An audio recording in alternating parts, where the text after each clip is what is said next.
Alright, guys, it's time for the sex talk. Well, the sexual motivation talk. And why we're attracted to the people we're attracted to. What motivates us to pursue the people we pursue? So, what makes someone attractive? Well, it's interesting because there are actually three aspects that have nothing to do with someone's looks that heavily influence what makes someone attractive to us. And they're rather simple. The first one is proximity. Proximity is just the simple physical closeness of being towards that person. So just having that person around. Maybe they live in your building. Maybe you work with them. Maybe you have a class with them. Maybe you see them all the time. Maybe you're in the same friend group. So an example of this could be making friends with coworkers or having a crush on your cute neighbor. And it's important to know that the three I'm going to mention here are not exclusive to sexual attraction or romance. These also can be attraction in a friendly sense too. These can also generalize to friendship as well as romantic relationships. The second one of this is reciprocity, which just means that people tend to like other people who like them. So you're going to like someone that you know likes you too. So a good example of this is if you're having a conversation with someone and you're making jokes, and that person's laughing at your jokes, you're going to walk away from that conversation feeling pretty good about that conversation. And you're probably going to feel pretty good about that person too. You're probably going to think, that person and I got along really well. But if you have another conversation with someone else and you make the same jokes and they just stare at you, you're going to walk away from that thinking that the conversation didn't go so well. And you probably won't have such a good feeling about that person. The third one is familiarity. Familiarity is just simply repeated exposure to someone. Being repeatedly exposed to someone causes you to like them more. So this can be kind of similar to proximity, but it doesn't necessarily mean that you have to be physically close. You just have to be exposed multiple times. So an example of this could be you've developed a crush on the girl you see every day walking to English class, even though you don't know her. You have no idea where she lives. You might be proximal to her for 3 seconds while you walk to English class. But other than that, you're not proximal to her at all. Instead, you've just been exposed to her multiple times every time you walk to English class. And she's caught your eye. So you start to like her.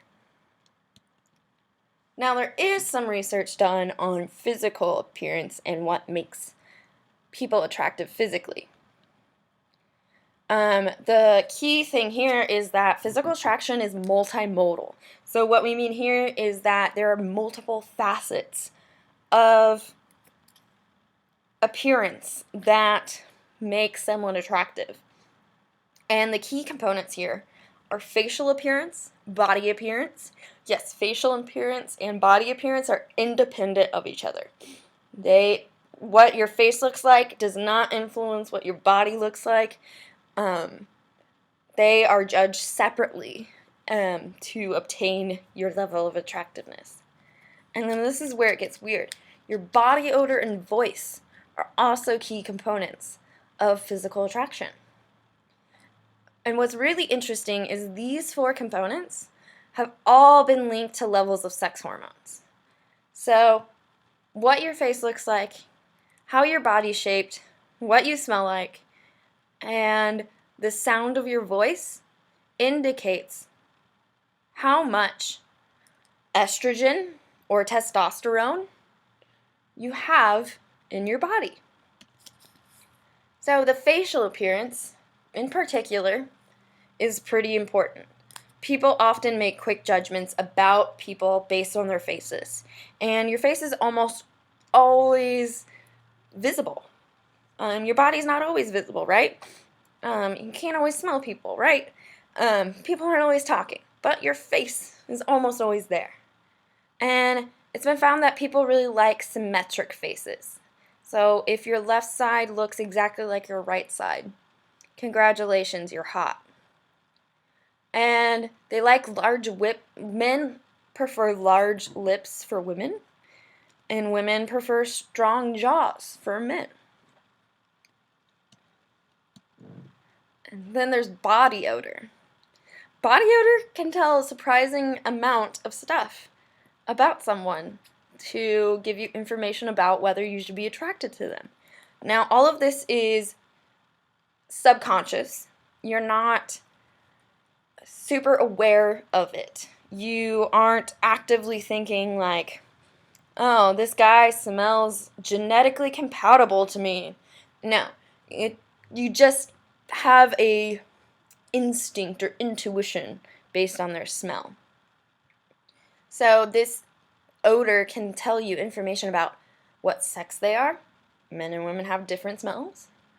You can even get information about their personality, whether they're a dominant person or not.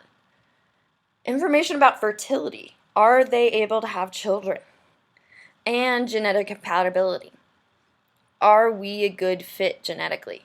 And what's really, really cool about this bit is that we are able to sense the body odor of people that are related to us to avoid incest. So we are programmed to not be attracted to the scent of someone who smells like us, who has the same genetic makeup as us. And then there's voice. Voice also can tell you a lot of information. It provides information about the sex, the age. Your voice changes with age. The emotional state. You can tell how someone's feeling just on their voice. Their physical fitness and their body size. So if someone is bigger, they tend to have a lower voice. If someone is smaller, they tend to have a higher voice.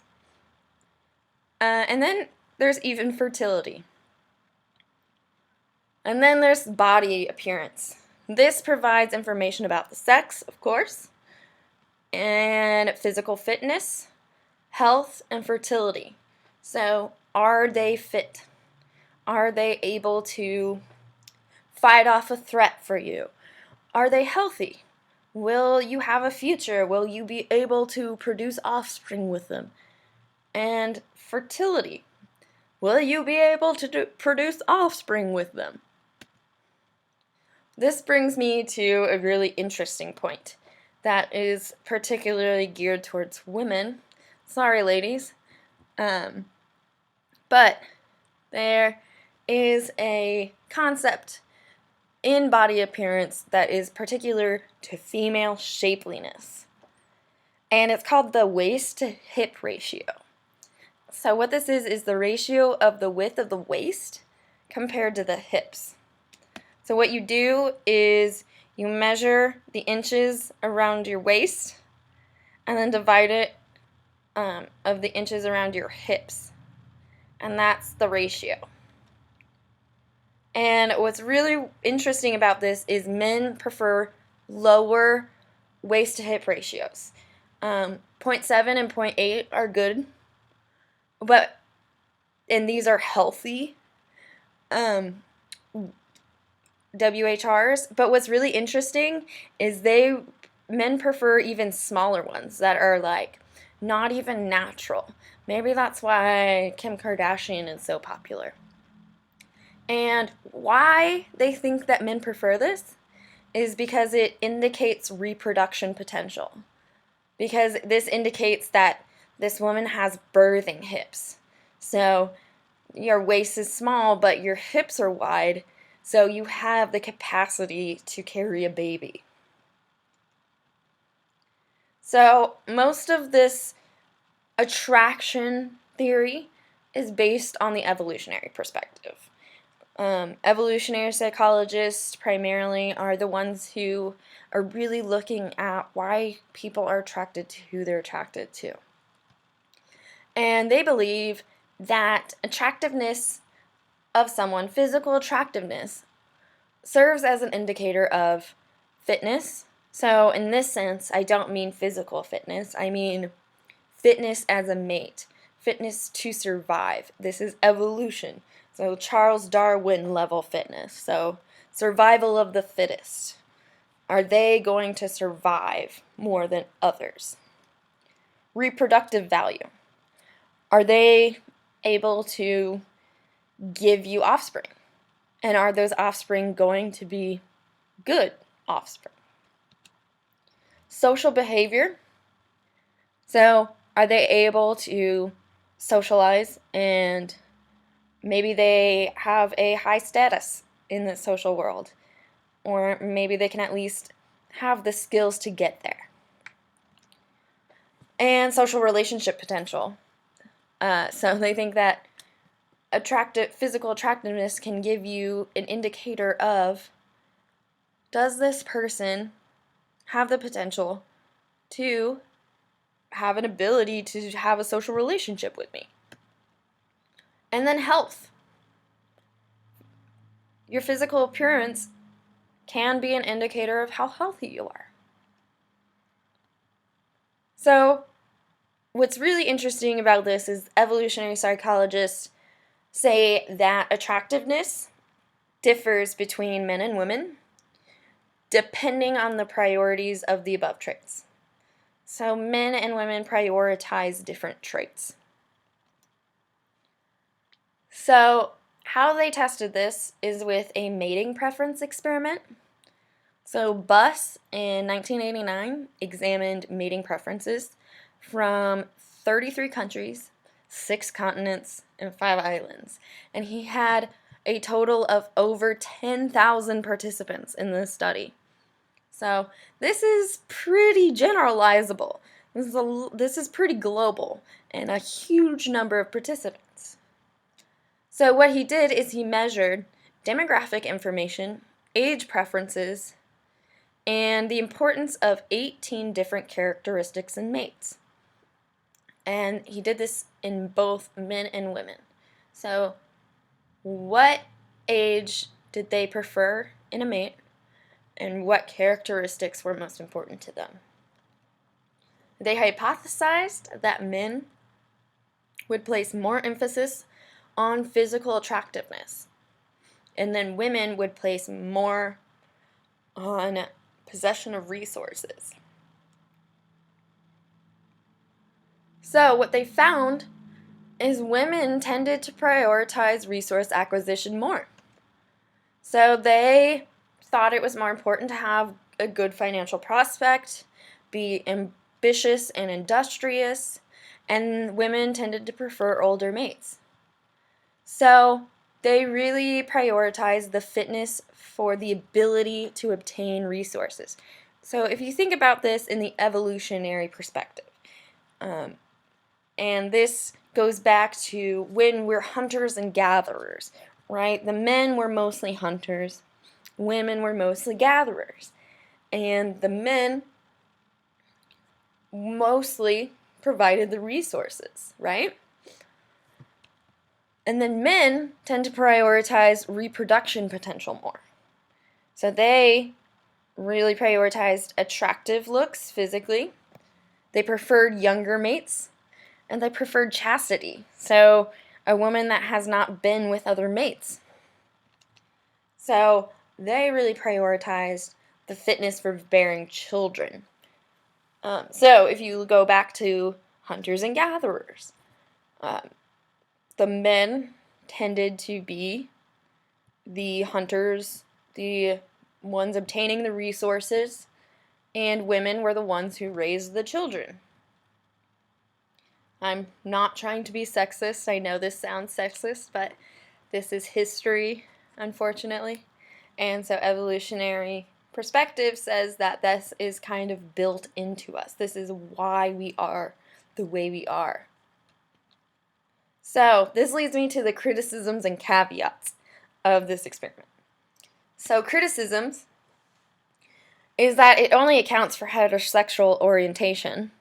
It's only looking at straight people. And this whole entire theory doesn't even attempt to explain the LGBTQ community. So that is a problem. I do believe more modern evolutionary psychologists are looking into this, but it is a relatively new field, and there's not a lot out there yet. And there's that criticism of sexism. Saying that men prioritize attractiveness while women prioritize material possessions kind of sounds really sexist. It's kind of like, you know, the whole saying of men are dogs and women are gold diggers. It kind of points in that direction, and that's not good. But you need to take it with a grain of salt. So this is, men and women are mostly the same, but we do have our differences. We just are different. That doesn't mean we're not equal, but we are different. And so we're just trying to find what makes us different. And an important caveat about this that might clear up the sexism thing is that there's a major overlap of priorities in mates other than these two, other than the two of attractiveness and resources. They weren't even the highest rated in the importance for a mate. The top 5 traits in both men and women were actually a sense of humor, intelligence, kindness, maturity, and loyalty. So, yes, men and women may have different priorities, subtly, though. They're subtle differences. Overall, though, we're all human. We all put value in about the same things. So how do we choose a mate? Based on all of this information, based on who's attractive or not. I hope I'm not making you feel like, oh my gosh, I'm so ugly, I'm never gonna find a mate. Because that's not true. That's not true at all. We all find people. How do we do that? This is a video of another evolutionary psychologist conducting an experiment that kind of explains it. I think that's pretty cool. So let's watch that. How we decide when to pair up and with whom is a riddle that evolutionary psychologist Douglas Kenrick has tried to solve for decades. If we all just went for good genes, everyone would be unhappy if the guys didn't end up, with Jennifer Lopez or some other fashion model. They would just stop then, and the women would stop if they couldn't get Brad Pitt or some extremely handsome guy. In real life, people have to match up with one another. How does this matching up process work? To find out, Dr. Kenrick gathered 10 men and 10 women from a fairly average range of physical attractiveness and prepared to perform a few experiments in human social dynamics. First, he stripped away as many differences as possible between the guinea pigs by dressing them in identical and sexually neutral outfits. Okay, now you're going to play a sort of a mating game. You all have a number, as you can see. You can't see your own number, but you can see the other people's numbers. Offer your hands to someone, and if they accept it, then you've paired up and you walk back to the back. If the person does not accept your offer, then you move on and offer it to someone else. Again, the task being to try to get the highest number that you can, and realizing that you have a number on your own head that they are responding to as well.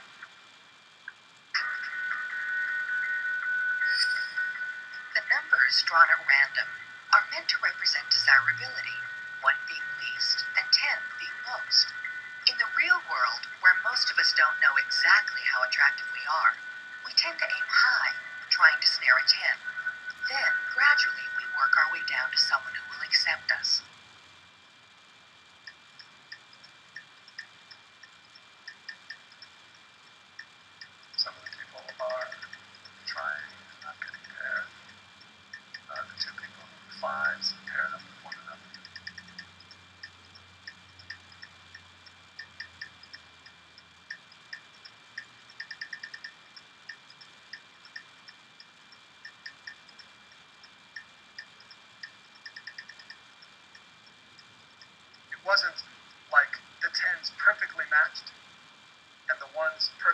matched, but you did get a correlation. The people with the high numbers were able to hold back a little bit longer, and they got more offers. The people with the low numbers didn't get any offers. And that's sort of what happens in a